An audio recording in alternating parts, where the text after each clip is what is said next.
新加坡是位于东南亚的城市国家，从台湾出发，飞行时间大约4个半小时。这一集就要手把手带大家准备一趟新加坡之旅。我们会从出发前的准备介绍到当地交通以及注意事项。如果你是第一次去新加坡，就一起看下去吧。喜欢影片记得按下订阅，也欢迎给我们一个粉丝热推，让更多人看到我们的影片。皇宫最新推出的韩式海鲜煎饼，在家也能像在韩国一样享受热腾腾的海鲜煎饼。新加坡的行程建议可以安排3到7天，这边列出了是我们推荐到访的景点，其他的新加坡景点可以去看完报新加坡的详细介绍。也可以扫描片中跟片尾的 QR code， 就可以汇入整理好的 Google Map 清单咯。拿出手机，打开扫描功能，对准 QR code， 点击出现的网址，就会跳转到 Google Map 清单页面，点击储存清单，这样就储存成功了。之后如果有需要，就可以在已储存里面找到清单。新加坡没有4季之分，一整年的温度都差不多，都是蛮炎热的天气。这边是每月平均的降雨量，雨季就集中在11到1月，午后常会下好雨，也有可能会下一整天的雨，湿度超级高，这时候去的话一定要记得携带雨具。干季的话会在5到9月，这时候的雨量就比较少，可能会有午后雷阵雨，紫外线系数很高，要记得做好防晒。新加坡的旅游旺季会是在6到8月跟11到2月，因为有假期还有折扣季，会有很多的旅客来玩，所以机票跟住宿的价格也会比较高。淡季的话则是3到5月跟9到10月，机票跟住宿的价格相对也比较低，想要省钱或是不想要人挤人，就可以安排这个时候去。但是特别要注意的是，9月或10月会有 F1 的新加坡大奖赛，会吸引很多游客，所以机票跟住宿也会变贵。这边列出的是一些飞往新加坡樟宜机场的航班，价格大约落在9000到12000，淡旺季也有明显的价格落差。订机票主要有3个管道：比价网站、航空公司官网，或是找旅行社代办，可以依照自己的习惯跟喜好做选择。预订机票的时候，要特别注意机票是否有包含行李额度，如果有需要托运行李，就要选择包含行李的选项。买完机票就要来订饭店啦，这边是几个推荐的住宿地区，可以依照自己的需求来做选择。要入境新加坡不需要签证，但护照的有效期限必须有6个月以上，也必须要在登机前的72小时内填写新加坡电子入境卡。也因为已经全面电子化了，不会有纸本可以填写，所以我们后面就要来介绍电子入境卡的申请流程。首先打开网页，搜寻新加坡电子入境卡，这个全英文的就是了。点进来之后会看到这个画面，往下滑会看到 Submit Online， 就点这个按钮，按右上角这个符号可以切换显示的语言，就可以选择中文。接下来要点第一个提交新加坡入境卡，再来要选外籍旅客的这个选项，这边要填写旅客的资料。首先要选择你抵达新加坡的日期，填写护照全名跟护照号码，名字就依照护照上面的格式来填写就好了。还要写护照到期日，选择护照上的性别，再来是生日、国籍跟出生地。选项是会按照字母顺序排的，滑到 T 开头就能找到台湾。出生地也是一样，居住地的话就选择现在住的城市。还要填电子邮件跟手机号码，最后写完会寄电子入境卡到你的邮箱，所以要注意填对资料。最后是健康申报，根据实际状况来选择就可以了。下一步是填写行程资讯，要选择抵达新加坡前停留的城市，还有要去新加坡的目的、出行方式跟交通方式。也要确实填写航班代号跟号码，可以在机票的定位确认信里面找到资料。也要选住宿的类型跟酒店名称，最后是离开的日期，还有要去的城市。以上都填完之后，要确认一下资讯有没有正确，再输入安全验证码，这样就申请成功了。电子入境卡也会寄到你刚刚填的信箱，或你也可以在这边下载 PDF 档来留存。购物需要退税的时候，就要出示这个电子入境卡。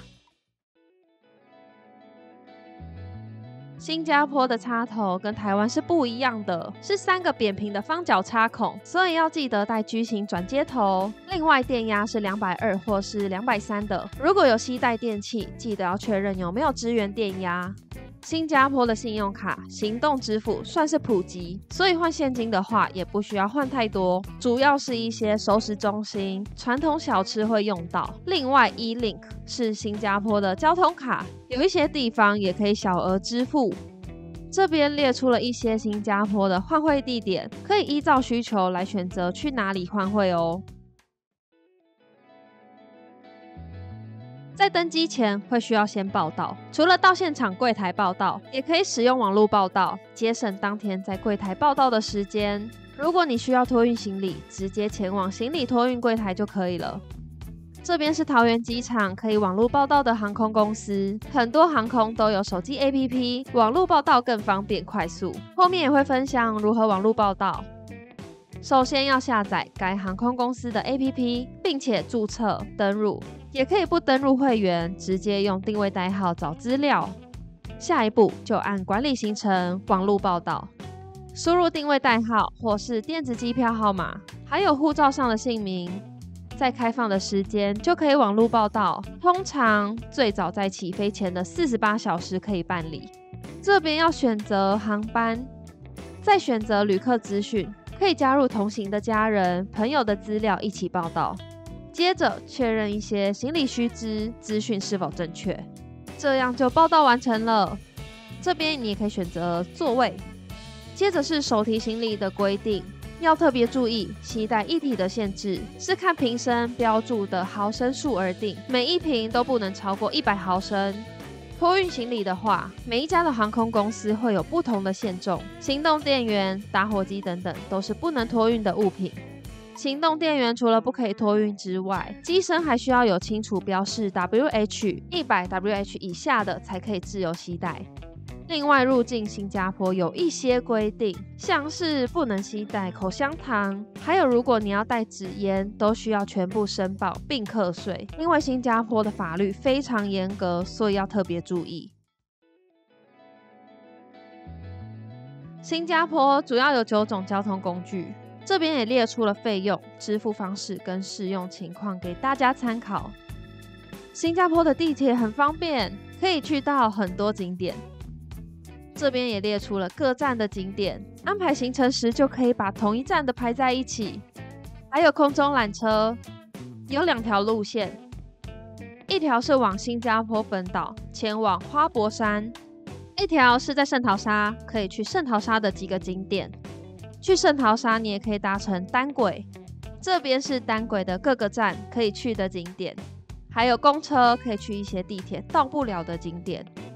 另外，新加坡的公车是前门上车，上下车都要刷卡，车上完全禁止饮食，连喝水也不行。在新加坡本岛还有观光巴士，可以购买1日或是2日套票，轻松抵达各个景点。巴士是随上随下的，很方便。有分成黄线，是城市观光路线，主要可以去一些新加坡知名地标，车上也会有不同语言的导览可以聆听。还有红线，是文化遗产路线，可以去一些独特文化风格的地区，听到一些历史故事的导览。计程车的部分有2种，一般计程车是要到计程车站拦车搭乘。Grab 有手机 APP， 可以先预约叫车，先知道一下车程费用。还有共享单车，以骑乘时间计费。有 SG Bike、Anywheel 等，也能当作短程代步的工具之一。轻轨的话，一般观光客会比较少搭乘，只有3个区域有，主要是当地居民短程通勤使用，也能到达一些景点。接下来介绍常用的交通票卡。Simply Go 是新加坡主要用于交通的行动支付方式，可以不用购买交通卡，只要直接刷信用卡或用 Apple Pay、Google Pay 等等的手机感应，就能搭乘地铁、单轨跟公车。交通卡的话，在新加坡叫做 EZ-Link， 就像台湾的悠游卡一样，要储值后使用，也能在便利商店之类的地方小额支付。STP 是新加坡旅游通行证，可以在期限内无限次搭乘地铁、轻轨或是公车，但不包含圣淘沙单轨。有1到5天可以选，使用完毕可以退还，也会归还押金，也可以留下当纪念，就是一张普通的 EZ-Link。新加坡通行证加张仪推荐套餐，包括了通行证的基本功能，另外多了1小时的徒步导览，还有限量明信片、保险等等。这边有些景点会很建议在行程排定之后就要先预约购票，因为都很热门，现场可能会买不到票。新加坡可以购物的地点非常多，这边分类了百货、平价服饰、传统市场跟精品购物区，可以依照自己的需求安排行程去逛街。接着介绍一些退税规范，基本上有这些 tax free 标志的店家，购物满100新币就可以申请退 9% 的消费税。结账时出示护照跟电子入境卡的画面，托运行李之前再到机场的自助退税机退税。在机场6号报到柜台的旁边，可以找到这个 GST Refund， 这里就有很多自助退税的机台。先选择语言，再选择你要退税的商品是放在手提行李还是托运行李，然后要扫描护照，确认符合申请条件之后，按下一步。这边是要确认要退税的商品一定要是会带离新加坡的才可以退税。接下来要选退税要退到哪里，如果是选择信用卡的话，要在这边插入卡片，记得要把卡片拿出来，这样就完成了。上面会写退税金额，往下滑也可以看到每一项各退税多少钱。这边是一些禁止或限制带回台湾的物品，整理行李的时候也要特别留意。新加坡的伴手礼有的是可以在机场买到，像是咸蛋鱼皮、咖啡、TWG 茶，还有斑斓蛋糕等等。其他还有一些当地知名的肉骨茶包、咖椰酱，都很值得带回家做纪念。最后也分享一些要注意的新加坡当地礼仪跟规范。今天的行前总攻略就到这边，之后也会有集数详细介绍新加坡的景点，记得先订阅，开启小铃铛，才不会错过新影片。